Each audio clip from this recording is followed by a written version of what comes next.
Central New York, and hello, hockey fans all across the internet, and welcome to 315 Hockey Live, brought to you by 315hockey.com and powered by My Little Falls. I'm your host, Scott Kinville, and this is the best time of the year. Hands down, I love this time of year. It's playoff time for hockey all over the place, and like I said, there's just no better way to spend it. It's Christmas. Exactly. Yeah, exactly. Christmas in April. This is our Christmas. You're right. Absolutely. And we have got a very special guest on to talk about one of our local playoff series. Before I bring him in, though, I want to bring in my co-host, my producer, the madman of the keyboard over there himself, Mr. Dave the Save Warner. How are you? Good. How you doing today? I'm great. Early showtime. That's okay, though. I like it. This is why I can go to bed on time.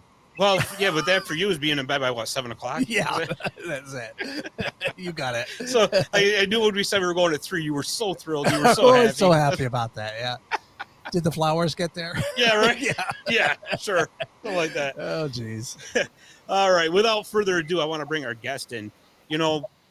Right here in the 315 area code, we've got the Syracuse Crunch, and the Syracuse Crunch are taking on the Rochester Americans starting this weekend, Friday night, in a best-of-5 semifinal for the North Division.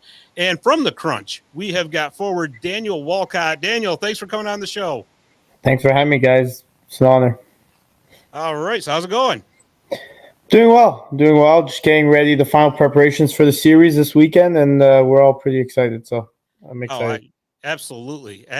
So, before we get into the series, though, I want to get a little get to know you here. So you were drafted by the Rangers in 2014, and you were traded to Tampa Bay in 2015. You've been with the Crunch since then. So, Daniel, tell me a little bit about your road to pro hockey. Well, it wasn't really the typical journey. Growing up, I was always in the highest level of hockey up until the age of 12 at Pee Wee. I took a break from hockey, did a bit of football at my high school. So high school in Canada starts at grade 7. So when I got to high school, played football there for 5 years, and then decided that I wanted to go back into hockey. I still played a little bit of hockey here and there, but nothing competitive. After the football, my senior year, I said, I'm going to go back into hockey, moved to Chicago, play a year of high school hockey there. Then moved to St. Louis to play club hockey for the Lindenwood Lions in the Lindenwood University. And then from there, I went to the QMJHL in the Quebec League and played for the Armada for 2 seasons. Got drafted after my first season and played my second year as an overager. Then Very cool. Very cool. So when you were playing high school, what position did you play? I was a defenseman my whole life. Yeah. Oh, I'm sorry, for the football. Oh, football. Maybe he's still a defenseman. He could be. Yeah, I was on that too. I was on the defensive side of the ball. I was a safety and a cornerback. Nice. So you got to cream the guys coming across the middle. Yeah, is when they got to the second level, then I would go for their knees usually. So it taught them all about hockey. There you go. Exactly, right? Yeah, for timing purposes, yeah. For sure. Yeah. And you mentioned Lindenwood, so how coincidental that the Syracuse Orange women's team is in the CHA conference with Lindenwood. So have you ever got to see the Lindenwood ladies play there, the Kennedy Ice Pavilion? No, but I have skated there a couple times, and I see the Lindenwood flag up in the rafters, so that's nice. I always, it's a little bit of my past, and it's nice to see that Lindenwood for the women's is a NCAA D1. The men's just transferred over, so that's good for them, good for the program, and I'm a proud alum, definitely. Very cool. All right, so like we said, you joined the Crunch in 2015, and you've been there pretty much ever since. So, what are your favorite memories? Some of your time with the Crunch? Well, we've always had like a great group of guys year in, year out. The culture has been phenomenal from I got here to now. It's kind of, I tried my best to keep the culture going, and I think I did a decent job of it because, guys come in and like guys like Pierre Cedric Lebrew who came in, who was here before me and came in now, and he's like, it's exactly the same. It's phenomenal. And I mean, so the group of guys, and then for sure the run we made to my second year, we went to the Calder Cup Finals. We lost, unfortunately, but that whole experience, a whole, trip to the finals was unbelievable. And our barn got loud, and it was really crazy. And that's probably one of my best memories. Yeah, and that's that's such a historic barn you play in too. It's awesome. You almost like that aura as soon as you walk into that place. It's great. Yeah, and I mean, I hear from guys that used to play against us that come and join the team. They always say how hard it is to play in that building. The away locker room's not the best.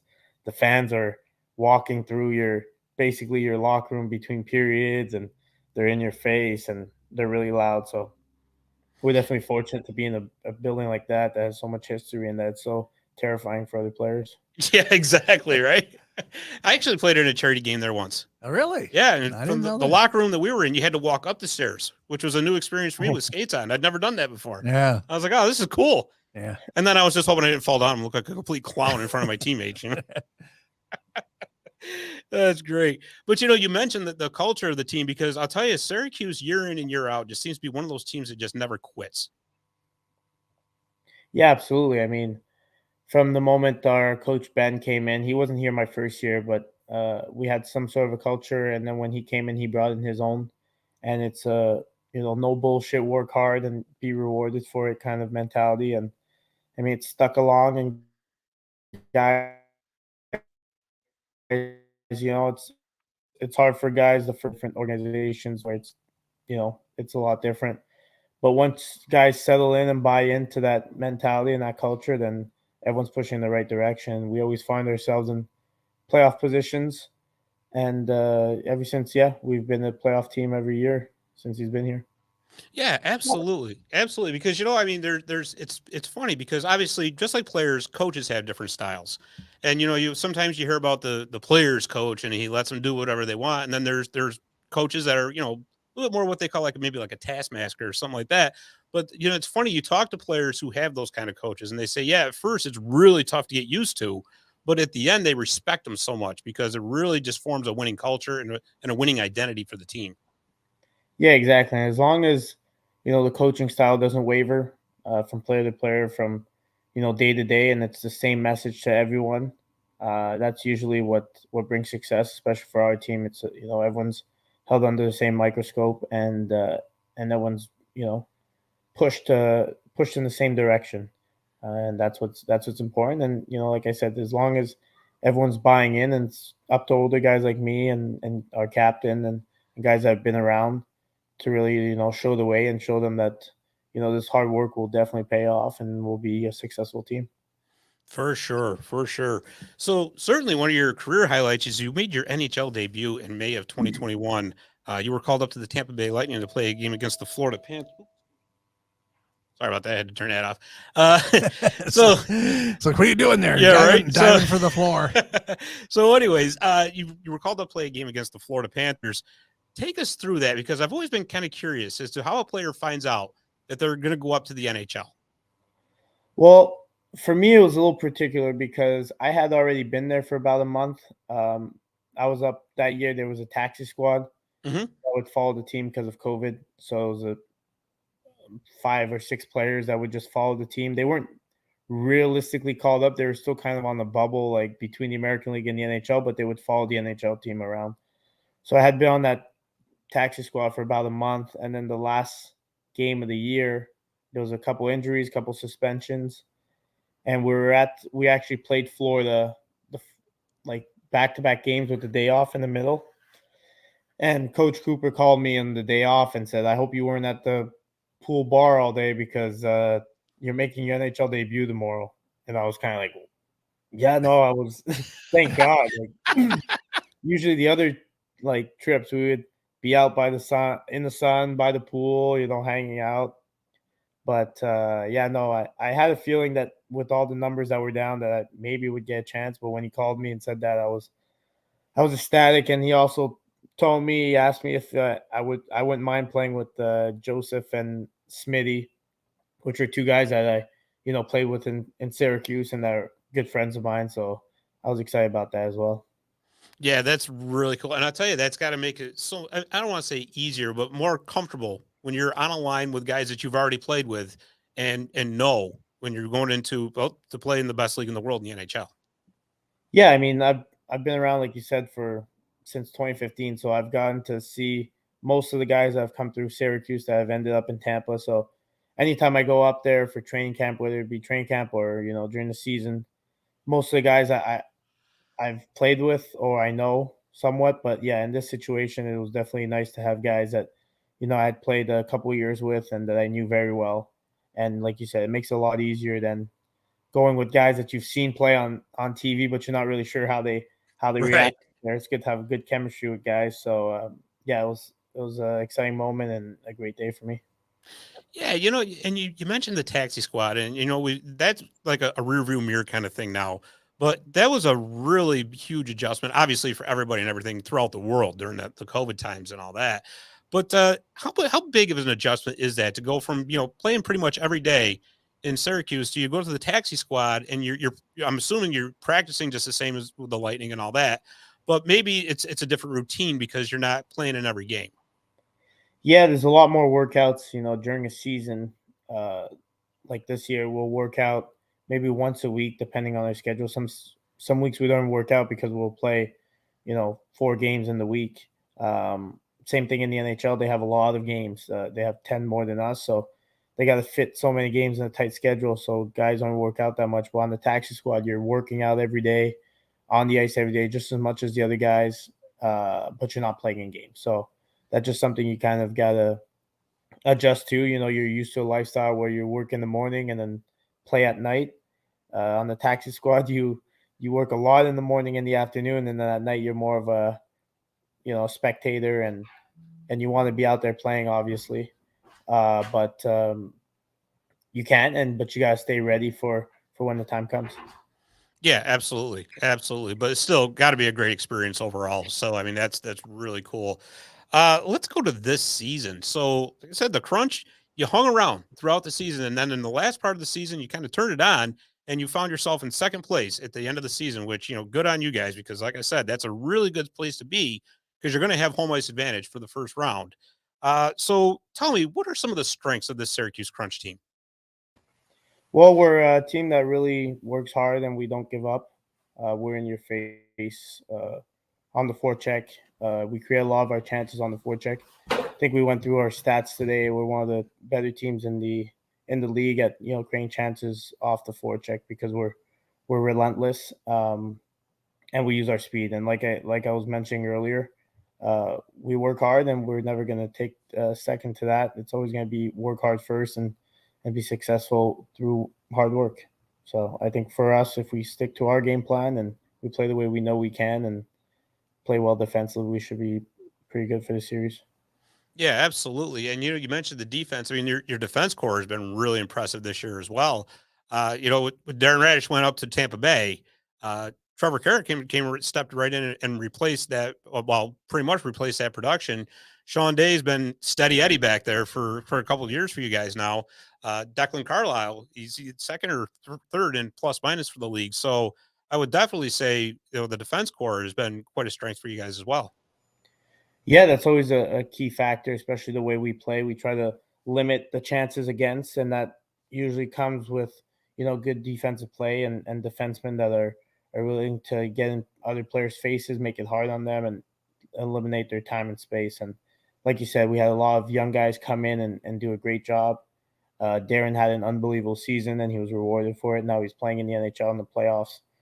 We're happy for him. And then, like you said, Trevor came in not knowing much about the crunch and really stepping up, and even more when Darren left. He got some first power play time and he's doing a great job at it. And it's very much a next man up type mentality around here. And whoever's there, like we got this new guy, Max Crozier, who came in out of college and is stepping up, and we're down to only 7D and he's asked to play more minutes and he's doing great. So as long as we keep, the way we're playing and next man up mentality, will be great. Yeah, absolutely, absolutely.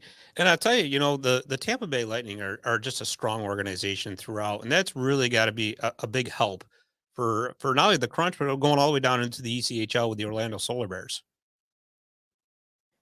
Yeah, I mean, it wasn't always that we had an affiliation in the East Coast League, but now that we're having more players come through the pipeline, it's also great to have we always say that we would like to be in Orlando. We'd like to be the American League team in Orlando.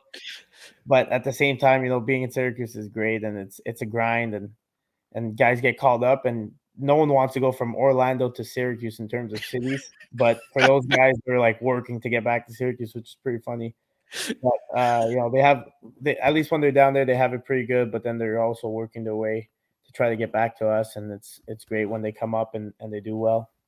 I was kind of wondering about that too, because let's say it's like January, you got a guy down in Orlando sitting on the beach enjoying it, right? Then all of a sudden he gets a phone call and says, "Hey, you're going to get called up to Syracuse." Well, what's the weather there? Well, it's 10 degrees and it's a blizzard. Nah, what? I'm good. Beach looks good. But no, that's it. And believe me, anybody in Central New York would tell you the same thing. So yeah, definitely. But yeah, you got that matchup coming up against the Rochester Americans, and looking at the stat sheets, you guys are very well matched up, pretty much even across the board in all categories, and you even split the season series, 6 games each. Yeah, I mean, and most of those games were overtime wins or losses. So, like you said, we're very even match teams, and we just gotta be that team that finds it early and quick, because it's a short series. When you think about it, it could be over in 3 games, and it'll go maximum to 5 games. Fortunately for us, we get to start at home, which is always nice, but it puts a little more pressure, adds a little more pressure, because you have to start on the right foot. If you start slow at home, it might bite you in the butt a little bit later on. So we got to start fast game one, and make sure we get the job done, because it could be a quick series. Yeah, absolutely. Davis, if you want to put that slide up, we got the schedule right there for what the first round is. There it is right there. So yeah, this Friday and Saturday, you're home, and then it's a kind of a weird schedule, because you have almost a week off before game 3. Game 4 is following Sunday, and then it's another week off for almost full week off for game 5 if necessary. So is that kind of an advantage to have that much time off in the playoffs? Well, in terms of resting up injuries and bumps and bruises, I would say yeah. In terms of feeling in the series, like in a season where we play 3 games in 3 nights, now we're going to play 5 in 3 weekends potentially. It's a little different. It's more of a beginning of the year feel, but it's definitely good for resting the body for injuries or bumps and bruises, like I said. So it's gonna be different, but something we have to adjust to. We're starting off early, but there's also playing going on. So in terms of scheduling, I understand why it's set up like that, so that we line up for the second series about the same time as the Toronto series. So we'll just work with what we got, and we'll take a game at a time and see where it goes from there. Yeah, absolutely. And the one thing people kind of forget is the AHL plays a lot of like 3-3s, which I'd say that's got to be rough. It's got to be so rough as a player. Well, yeah, it's honestly the worst, but because it's not really 3-3, it's 3 and 2.5, because Right. it's usually at 3 p.m. But it's just something that they're trying to get rid of. It's funny because we got rid of 4 games this year, but we added 2 3-3. So I mean, eventually we'll figure out the scheduling so that we don't have so many. But yeah, for now we have to deal with it, and it's something that gets us ready for playoff time, because it's usually every other day. Yeah. Yeah, but still, it's like, yeah, gee, thanks. You got rid of, oh, gee, thanks. You added them right back in. Appreciate it. Right.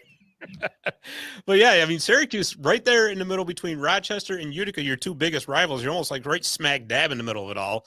And it would actually be kind of cool if you ended up playing Rochester, this round, and then got Utica later on down the road. That would be kind of just electric for the entire state of New York, really. Yeah, I mean, we played Roch 12 times and Utica 14 times. So we've been playing series against them all year. So it would just be another series for us against them. I think one time we played Utica 4 times in a row. So yeah, quite familiar. Yeah. Oh, that's awesome. But yeah, like I said, this first round series you guys are going to play is going to be dynamite, and I'm looking so forward to it. I tell you, Daniel, the Crunch are known to be quite involved in the community. Just recently, you had the poker tournament, you had the bowling tournament going on. I know during the summer you do a street hockey thing for the kids. How is it to be a part of all that? It's got to feel pretty good. Well, it's great to be involved in the community, especially when you see the same people at the hockey games.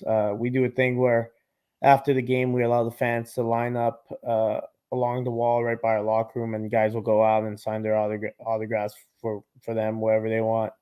Really? That's every game? And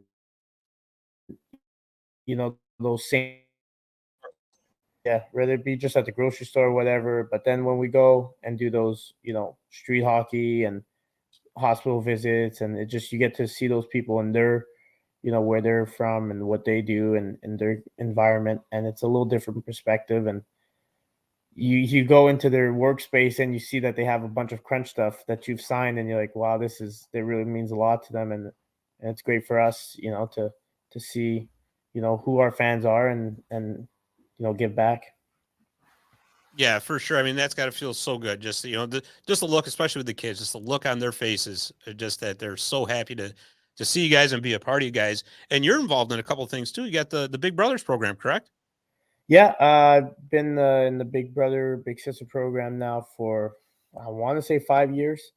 My little brother Jeremiah, we've been together the whole time. It's been great. It's gotten me out and doing things that I probably wouldn't do as a late 20-year-old man, like going to the Sky Zone and going laser tag and stuff like that I get to do with him, and it's super fun. I realize that I'm just as much a kid as he is. So, but it's also it's great to see him grow as a young man. We started when he was 10 years old. He's 15 now, so it's just those years that transition, into teenagehood. It's nice to see, and he's growing into a great man, and it's very rewarding for both of us. That's fantastic. That really is. And you have a youth hockey camp coming up this summer. Yeah, myself and PC Labrie on the team. We're gonna have a youth hockey camp, ages 6 to 14 at Meacham, and his kids are actually part of the Valley Hockey Association, and part of what we make is gonna go towards the Valley kids and providing practice jerseys for them for next year, because this year they were gonna have to charge the parents extra for jerseys. So we figured that we'd help out a bit and run a camp and give some of the proceeds to them to help them out a bit. And at the same time, PC and I love giving back, and this, what better way than to teach the next generation how to play the right way, the Crunch way. That's awesome. That is really awesome. I'll tell you, as soon as we see the sign up info for that, we'll get it shared right out there for you, because that really is cool.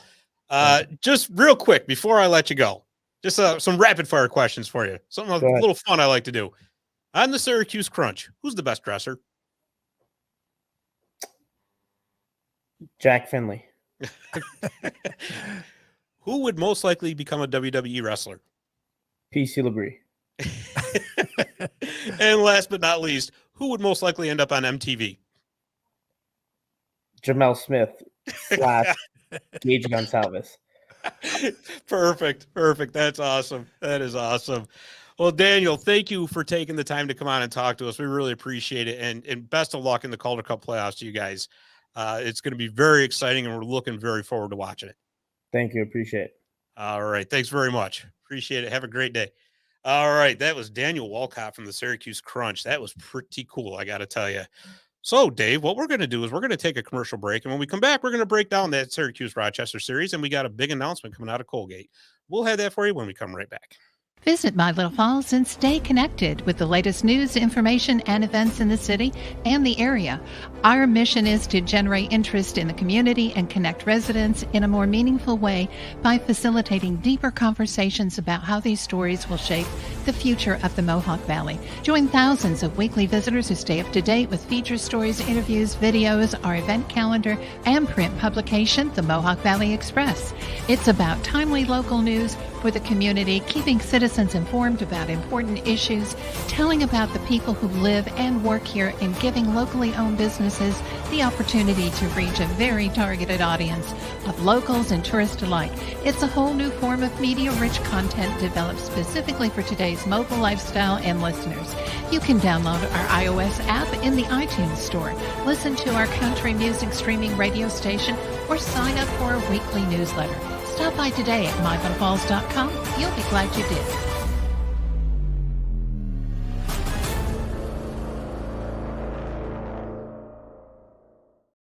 All right, we are back with segment 2. So yeah, Dave, like we were talking earlier, this Rochester-Syracuse series is going to be off the hook. I know. I can tell you right now, they're so evenly matched. As a matter of fact, they both finished with 81 points. Wow. But Syracuse had the tiebreaker, so they get home ice. Yeah. What are the odds? Well, pretty good now. It Pretty did good, happen, you know. Yeah. But no, I mean, looking down the stats real quick, they're so evenly matched. So the Crunch scored 252 goals this year. That's the 5th most in the AHL. These guys know how to put the puck in the net. Wow. And the Rochester Americans are no slouch in that department either. They scored 236. That's 8th in the league. So you got 2 top 10 offenses going at it. Wow. Goals against. So they're both right about the same with that too. The Crunch gave up 239 and the Americans gave up 233. That's 22nd and 23rd in the league. So again, 2 teams that are just really evenly matched Neck up and here. neck, yeah. Same thing with the power play, right? So the Americans are 20.6%. That's 13th. The Crunch are 18.8%. That's 16th. Just going down the list here, the penalty kill. Imagine that. Pretty close there, too, right? Rochester's 81.9. That's 12th. Syracuse is at 79.9. That's 23rd. And they both scored about the same amount of shorthanded goals. Syracuse has 7. Rochester has 6. Their starting goaltenders are even almost identical in records, right? So I'm going to guess that Syracuse is going to go with Hugo Alnefelt. He's 17-12-2 with a GA of 2.77. Save percentage is 0.904. And he's had 792 saves and 3 shutouts. And the smart money says that Rochester's going to go with Malcolm Subban. He's pretty much got him there, right? So he's 20-14-5. He's got a GA of 2.94. His save percentage is 0.903. He's made 1,072 saves, and he's got 2 shutouts. Right. So I think where Syracuse has a real advantage, though, I mean, we were talking about the offense earlier. Rochester is more of a score by committee, right? They get right down the line. You're looking at their top 5 scorers. Their leading scorer, Lucas Rosick, has 56 points. And then the 5th leading scorer for the Americans, Yuri Kulich, he has 46. You look at the Crunch, and Alex Bure-Boulay has just had an unbelievable season. He's got 24 goals, 60 assists, and 84 points. He's the 2nd leading scorer in the AHL. Simon Ryfors has been on fire lately. He's got 27 goals for the season. He's 17th in the league in goals. Gage Gonsalves, who was just mentioned, he's 14th in assists because he has 13 goals, 41 assists, and 54 points.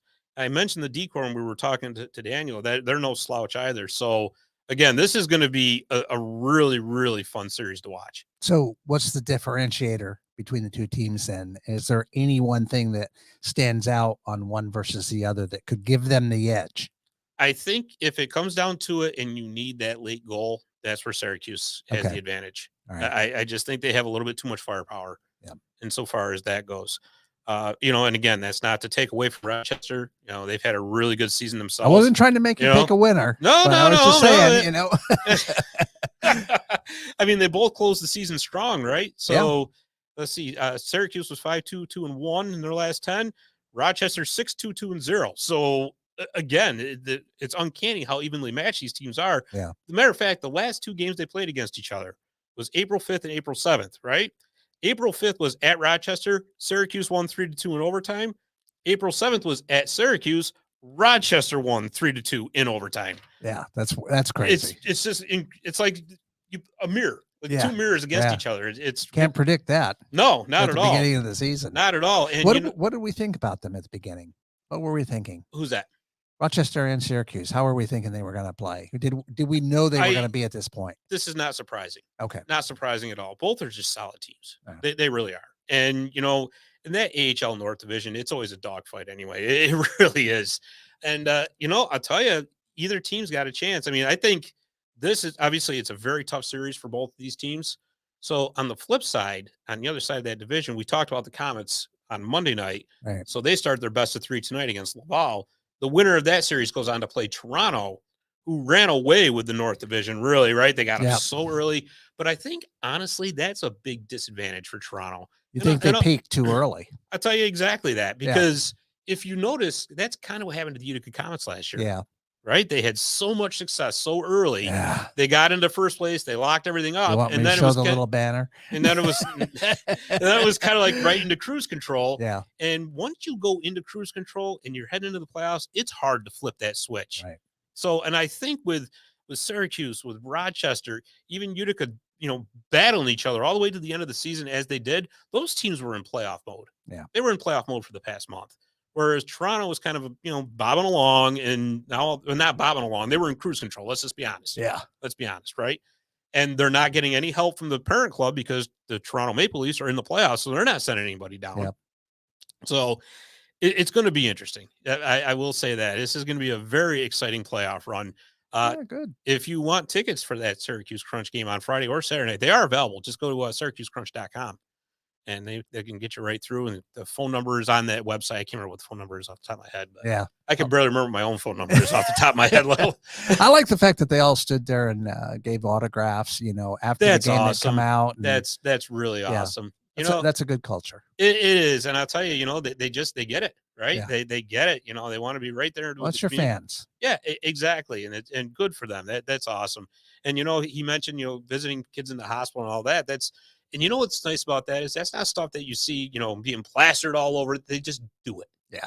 And that's fantastic. And that comment about, going out and seeing people in their workplace and then seeing their memorabilia and your signature on it was kind of cool for him.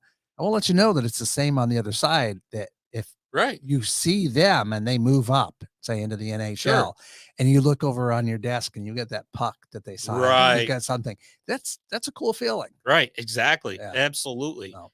And, I think that, obviously, Jim Sorosi, who was on our second episode, deserves a lot of credit with that too. He's really helped build that whole community culture type of thing. And Megan Cahill's doing a great job as VP of their communications. So I'll tell you, culture matters. It does. It really does. And good for them. Yeah. So anyways, guess what? There was a big announcement yesterday. I saw that. Something happened at Colgate again. Your favorite barn. Yeah, exactly. And one that you've got to go to. I know. I don't know how many times I tried to get you to go to the class 1965 arena. At least three that I know of. Yeah, well, you probably forgot about the other 5, but that's all right. No, Coach Don Vaughn, the Raiders men's hockey team, has announced his retirement after 30 seasons. Was that expected? You know what? I know. I when I saw that, I go, what?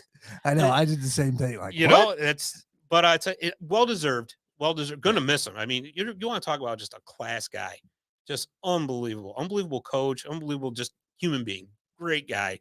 Hey, like I said, well deserved. He's gonna be missed. Yeah. That is for sure. He is gonna be so missed.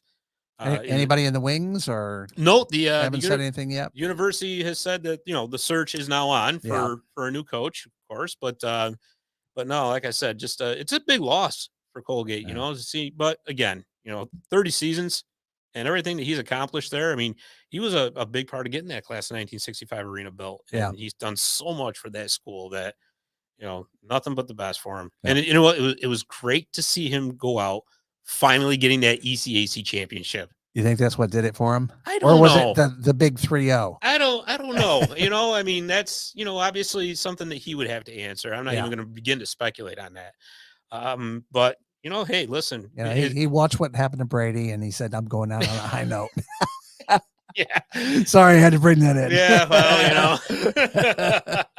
Well, but no, that's like I said, good for Coach Vaughn. And, like I said, great. He's on the show a couple times, message back and forth with him. It's just a fantastic man. Yeah. So it was fun. It was absolutely.